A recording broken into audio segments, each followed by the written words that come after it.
Hi, my name is Chris Hampton. I'm Champ I Am, and I am excited to be with you today to share with you how to maximize the stage, the art of selling your story.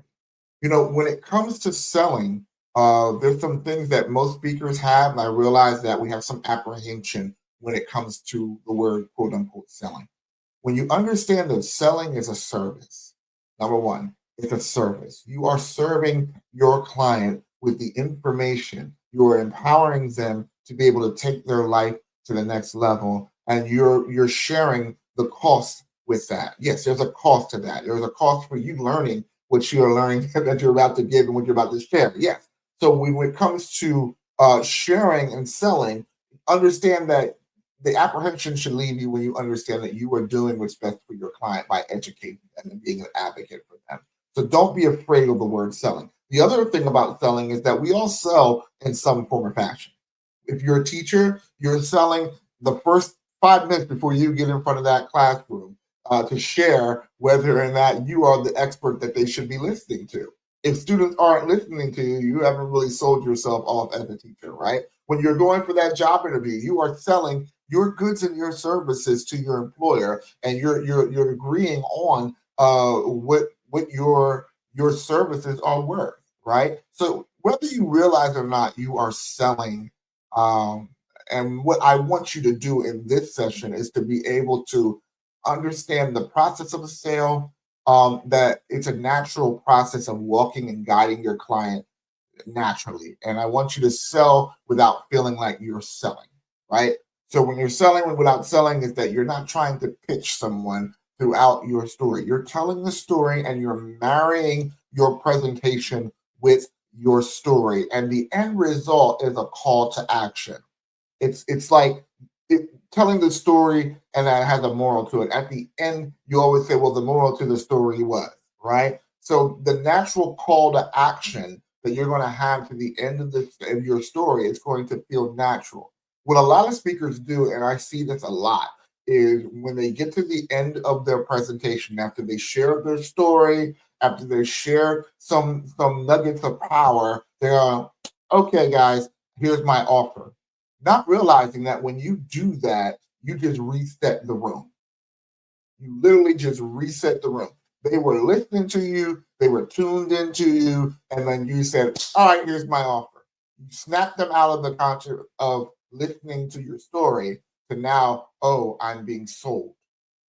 Where with the method that I'm going to share with you today, you're going to, again, tell your story, but marry your presentation in it so that they won't realize that you were selling throughout the whole entire presentation.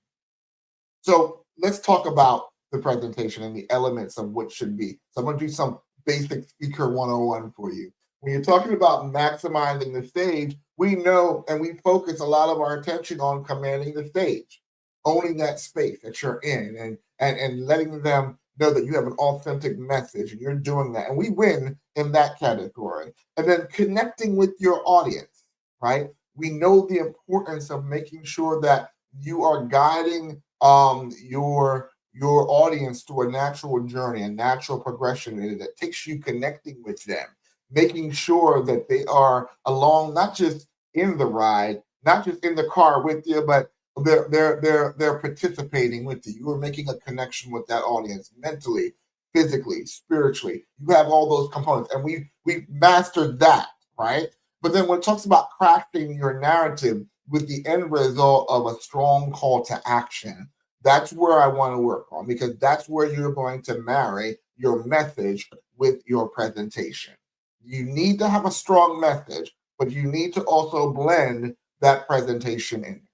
Now, there's some elements in here. Now, we all know these elements when we hear these elements. There are three E's of a powerful signature speech, but it's also three E's that help you to make sure that you are presenting your message in a way that they're going to hear, understand, and want to respond at the end of your call to action, right? So you need to do what? Number one, you always have to have an educating factor in there. You want to make sure that you are driving home the nuggets that they can educate them so that when they leave your presentation, they don't leave the presentation the same way, right? You're giving them nuggets of power that's going to take them to the next level. And then you want to make sure that in the presentation that you are constantly encouraging them, you're inspiring them. And a lot of times when we are doing our presentations, a lot of things that we're bringing in front of them is causing them to evaluate their life, their decisions, deal with issues that may have been suppressed, right? And you are now, as the coach, as the leader, guiding them out of that. So you want to encourage them during the process. And then you also want to have entertainment beat. You want to make sure that you are engaging in your storytelling, that you are keeping them engaged. That's the connection piece. So even if you're doing a heavy topic such as abuse, there's still should be entertaining elements in there because again, people are feeling your story.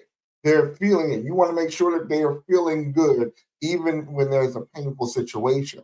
And we're going to talk more about that in your progression, right? So there are 5 elements or 5 P's that I'm going to give you in this presentation today that's going to help you guide them through to your call to action.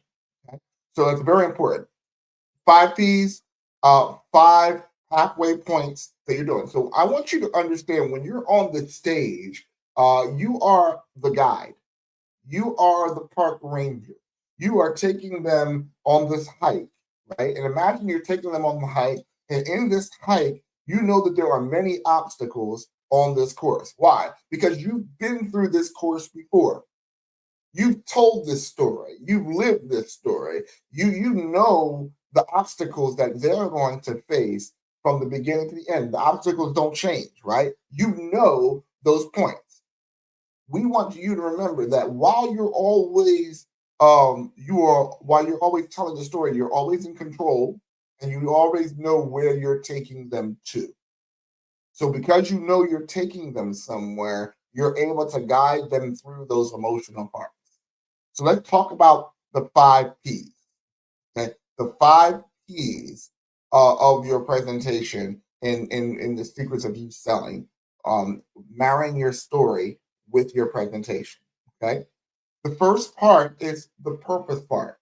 When you are first in front of the audience, they need to know who you are. So the purpose part is you are introducing your platform to the audience.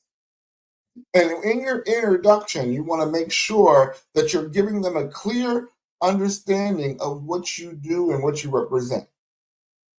Don't be the speaker that has been speaking and now they're on 5 to 10 minutes and they still don't have an understanding of what you do.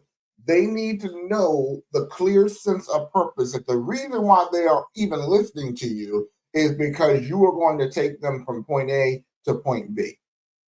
Right? Remember the guide. Always remember you are the guide navigating them through this process. So in the purpose stage, you are sharing who you are. And this is where you start to establish the connection with your audience because your story is going to resonate with someone. If you are talking about how you survived abuse and that you are now living as a survivor, but you're no longer a survivor, you've risen from abuse and now you are free from that. But now you're going back to help people that were abused and that were dealing with the trauma of abuse. Now you're bringing them out. They know that in the purpose statement. They know that in the beginning in this section because you've told them that. They're who you are in reference to what your topic is going to be. And a lot of times, what we're doing in this process is we are creating awareness. A lot of times, when you're selling, sometimes people don't even know they need, what you have to give. Excuse me. They don't even know that they need what you have to give. So, a lot of times, what's happening is you are putting your audience in a place where you are creating awareness. You're showing that they've been lacking the missing piece, which is whatever you're offering, right? And you are bringing that to the table. So understand that you may have people that are resisting because they're like, why am I here? I didn't even realize I needed what you needed. Why? You are making them aware in the purpose statement. Make sure that in the purpose statement that you're also sharing your story. Now, when you share your story in this section, be mindful. Don't get into the storytelling mode where you're telling story after story. In the purpose story, focus on one purposeful story that's going to accentuate your whole message as entirety. So they're locked in. I remember hearing someone share, and they were talking about how they were surviving an abuse situation, and they gave us three back-to-back traumatic abuse situations. So again, your audience is in shock, right? Try to use one strong story that's going to accentuate the whole reason why you're on the stage. That story should be purposeful. It should be intentional, and it should make sure that that story is illuminating the overall purpose of why you're on the stage. Now, when you're explaining your purpose, you're also clarifying things. You're talking about who you are, what you do, why you do it, and how you can help them. There's nothing worse than getting like 10 minutes into a presentation and you still have no clue how that person on the stage is going to help you because they got lost in their story. Don't fall victim of getting lost in your story. That story should be telling who you are, what you do, why you do it, and how you can help the audience. Because that's the whole reason why they're on there. Like, why am I listening to this person on this stage? I want to know why. Time is valuable. So when you understand that you have the purpose, and that purpose is the introduction of the platform, the introduction of the audience to you, and you're going to talk about the purpose of where you're at, you need to go from the purpose to the pain. The purpose is going to show, okay, here's why I'm here. The pain was, here's how I found out why I was going through what I was going through, right? So when you understand that the pain point is that awakening moment. It's not just about telling your story, but you're telling the story for a reason, right? And a lot of times we have to make sure that we understand the purpose of pain. I'll say it again. Understanding the purpose of pain. When you understand that pain is not a negative thing, pain is not wrong. Pain is your body's emergency warning system that is showing that there is a problem. And what happens is most people that are out there, they recognize that the pain is there, but there's a class of people that are out there that are dealing with pain. And instead of dealing with pain in the sense of finding out what the problem is, they live with the pain. They're choosing to literally live with the pain. So we don't want that. Your pain moment for you is the awakening moment. I tell a story sometimes where my pain moment was I was working three jobs. And in the midst of me working three jobs, Camp I Am wasn't even in the picture. I was working a security job and I was working the insurance job and I was a full-time caretaker for my mom and I had a heart attack. Scared. That was my pain moment. My pain moment was my awakening moment to find out when was I going to live, make the exchange of living life versus living on purpose. That was the purpose of me telling that story, was to share the pain point, to realize when was it the point in my life that I realized that my purpose was sitting in front of me, but I was not living my purpose. It's the pain point that woke me up to realize that I had to make a change. It's the pain point that's going to wake your audience up to realize that they have a purpose and that the reason why they're feeling that pain was because, number three, there's a problem. Okay. There's a problem. So we said what? You should make sure that you're talking about your purpose. You're guiding them through the purpose path. Right after you guide them through the purpose path, you're going to guide them through the pain. And in that pain point, let me just go back to that pain point real quick. In that pain point, you're not trying to basically open up wounds, but you want to open if you're going to open up wounds, you're opening up wounds so that you can be the answer in the few steps earlier. So if you're going to open up wounds and you're going to show your pain, but then you're also going to open up the wounds of pain towards your audience, be ready to be the healing factor and better be the healing factor for that audience because there's nothing worse than traumatizing your audience to re-traumatize them and leave them traumatized.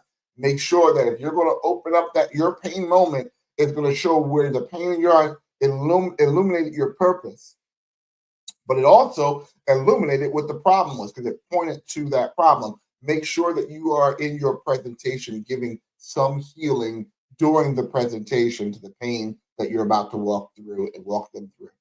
Okay? Now we talk about the problem. Now we remember, as a guide, you're guiding them from purpose to pain. So now the pain is pointing to the problem.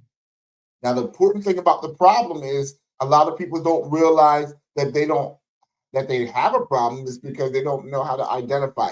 They can't confront what they're not either willing to identify or don't know how to identify. So that's the purpose of you pointing that pain moment so you can show them the problem. And in the problem phase, you are illustrating to them what the problem in their life is, what the missing pieces are, because you cannot confront what you do not identify with.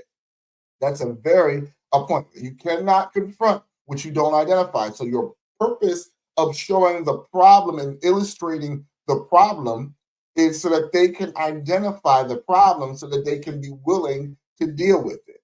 Now, you have to be willing to share your problem and be honest about the problem that you are having. So you share how you saw, share how you've identified, share how you were about to confront the problem. Okay. Here's the important part. Be honest. Be very honest. Please do not how do I say this?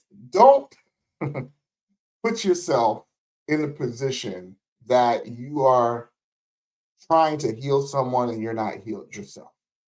Or be honest where you are in the process of healing. Sometimes you can be in the process of healing and you can still help someone else. But when you are actually presenting yourself as the answer to the problem and you are not totally healed yourself, that comes out in your presentation. So be honest. Understand that sometimes when you're dealing with the problem and you're identifying and you're confronting and you're putting this in front of the audience, these are sensitive topics. So topics like abuse requires you to be transparent and healed. If you're not healed and you try to present yourself as healed, it'll show and you'll lose your audience because they're saying you're not being honest. Okay? Here's the important part. You want to remember, as the guide, our job is to reduce trauma, is not to traumatize. Now, what do I mean that? In the course of you sharing the problem, make sure that you are not traumatizing them, um, taking them down a path that you're not prepared to guide them out of. I remember sharing stories and triggering people in the midst of the story, but once I realized I triggered them, I had to also realize I could not leave them that way. I had to make sure that I was giving some elements of healing in that. So be sensitive to your audience. And you're like, what does this all have to do with selling? This has to do with selling because you're taking them through these natural points. You're eliciting the triggers that are in these points so that you can help them and show them that you can be a place of healing, that you can fill the gap that's missing. You can be that coach that can take them to the next level. So you're doing this, but you have to be aware of the stages that you're taking them through. You are selling, whether you realize it or not. The last point is be aware that you're possibly uncovering and addressing issues that your audience may be in the midst of dealing with. So be aware and be sensitive to your audience and what they're going to. And again, don't do this. Don't in this time of your sharing the problem is not to bleed on the audience. It's not to traumatize the audience, but we want to make sure that you are providing hope for that audience. So the purpose of pointing the problem is not to dig them deeper, but to show them in the midst of the problem, there's a process. And this is where you begin to shine. And this side of, in this stage, you start to shine. This is where it shows that you have come out of the pain. You have come out of the problem. And here are the tips and the tools that are going to take you out of your situation and into the better place, right? So you're going to share points of change. So address the pain and the problem. Share points on how you address the pain and the problem, how you overcame the pain and the problem.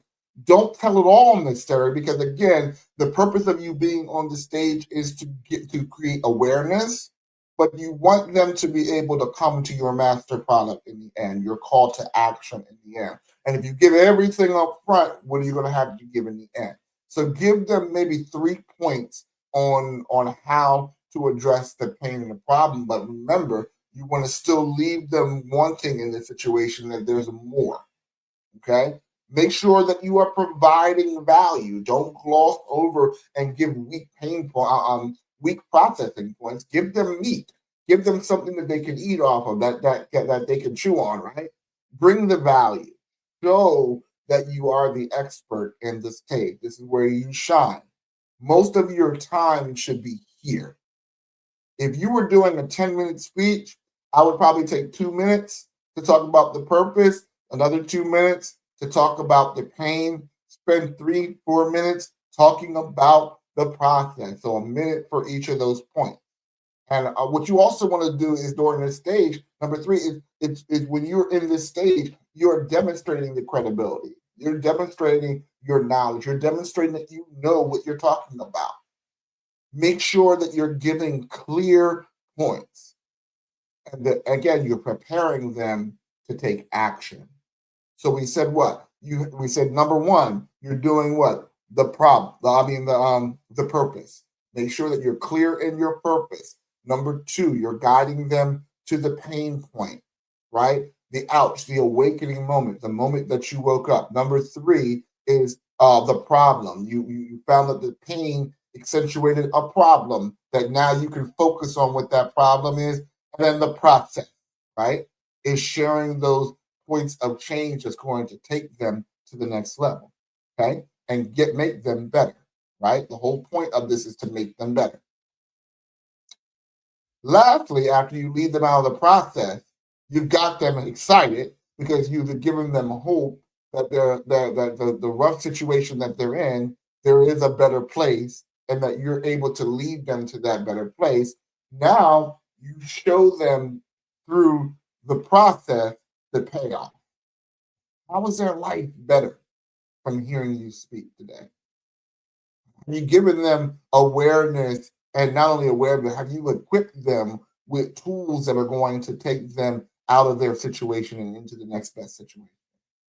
You're excited about the prospect. Now they're excited. It's like naturally telling the story. If you do this process this way, you're naturally taking them through that journey. So now when you get to the payoff, they are naturally excited with you. They're engaged and they're linked in. You are now visualizing the results.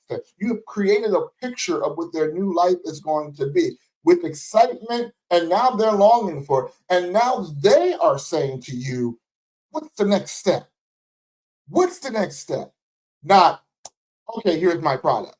You see? So when you understand that your sales process and your presentation married into your story, they become one. You've taken them through what? I would say the purpose, the pain, the process, the purpose, the pain, the process. I just had a glitch. That's why my notes are there. The problem, the process, and the payoff. You've taken them on that journey. Now you're going to your call to action. The call to action should be a natural call to action. Don't do this. Now it's time to hear my message. No, because you're going to disengage them. You're going to automatically slide into the next step. So even in the best storytelling, even when you're doing this move, you're going to have some objections. So I'm going to give you some tips to a smooth call to action, a smooth call to action. So number one, you want to foresee objections. Now, when we talk about objections, objections are not reasons why the client doesn't want to work with you. You have to get the proper understanding of what an objection is. An objection usually is an unanswered question. So when you find out that people are hesitant or they have objections, don't see it as a combative situation. See it as the guide. They have questions that need to be answered, and then you'll feel a little bit more comfortable with doing that. Now, remember, as I told you that you are that park ranger that's guiding them through this hike, and that you know all the obstacles and the objections. Well, after you've done this for a while, you'll end up getting some of the same objections over and over again. What I would do is don't wait till the end to handle those objections. Address those objections during the story. Address those objections during the purpose, the pain, the problem, and the process. And if you know they're there, don't hide them, deal with them during the process so that you don't have to deal with them during the end of the call. Challenge the perspective, call to actions, challenge them to see themselves differently. So make sure that during this process, the whole purpose is, hey, I need you to see you're here and I need to see you here. I need you to see you here. Not I need you to be there. I need them. I need the light bulb to come on that you see yourself in a different way. When you understand that those objections, again, are unanswered and unrealized questions, you're not intimidated. You're welcoming that time. So don't be afraid. Don't be afraid. Deal with it during so that you can minimize dealing with it after. And even if you have to deal with it after, you're saying, okay, there's questions. What are those questions? How can we help you? How can we guide you to that answer? You're not forcing it, you're making it happen naturally. And again, you want to keep it simple. Don't overcomplicate the process. Don't overcomplicate your story. You're intentional at each stage of your presentation so that you're methodical to the point that, again, you've seen it. No matter who you're talking to, whoever's in front of you, your presentation is always going to be the same because, again, you've been down this road before. You know all the hiccups. So you're prepared for every hiccup. So you're not intimidated when they have questions. You're not intimidated when there are objections because you know that you can guide them to the right answer. And then in the end, you have to find out, are they a prospect or are they a suspect? Not everybody's going to be with you, but you're trying to make it easier for those who are called to be with you and your services that you have to offer. So again, a powerful signature talks has those 5 P's: purpose, pain, problem, process, and payoff, right? And in creating that signature talk, just make sure that you are intentionally working in those areas. Now you know that those areas are there. You are more intentional in how you're navigating through your presentation. Now, hopefully, I've taken some of the apprehension to selling off by making it easy and not making you feel like you're going for the jugular, um, going for the clothes, as they call it. But what you've done was you've married your story and your presentation and they become one. But now you're intentionally guiding them through that process. Again, my name is Chris Hampton, Champ I Am, and I hope that this was helpful to you in growing your platform. Hey, I always love feedback. If you take that in your phone and scan that QR code, I would love to be able to hear your input on how this has helped you grow your business. Again, my name is Chris Hampton, Champ I Am, and I am just excited about helping you to release the Champ I Am in your business by maximizing the stage by understanding the art of selling your story. Have a great day.